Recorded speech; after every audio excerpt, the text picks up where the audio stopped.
Could freezing coral larvae help rewild reefs threatened by climate change?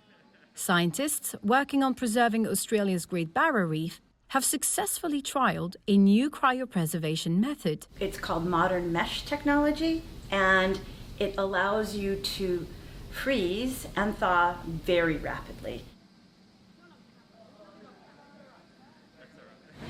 Scientists are scrambling to protect coral reefs around the world as rising ocean temperatures destabilize delicate ecosystems.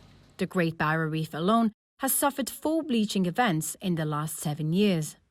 Cryogenically frozen coral can be stored and later reintroduced to the wild, but the current process requires sophisticated equipment, including lasers.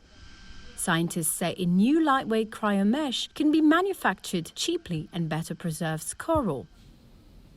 In a December 2022 lab trial, the world's first with the Great Barrier Reef coral, scientists used a cryomesh to freeze coral larvae at the Australian Institute of Marine Sciences, or AIMS. Mary Hagedorn is a senior research scientist involved in the trials. If we can secure or save the biodiversity of coral and their genetic diversity, then we'll have tools for the future to really help restore the reefs. And this technology for coral reefs in the future is a real game changer. Previous cryopreserving efforts had been focused on coral sperm during the limited annual spawning period. But with the new technology, conservation biologist Jonathan Daly says scientists will now be able to collect and store coral larvae throughout the year. The cryopreservation that we've been doing over the last few years is really focused on coral sperm. And so to make more corals, we still need to get coral eggs, and that means that we can only do that during that really brief annual spawning period.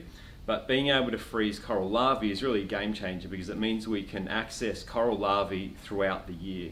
And this new technology that we've got will allow us to do that at a scale that can actually help to support some of the aquaculture and restoration interventions that are being developed as part of RAP.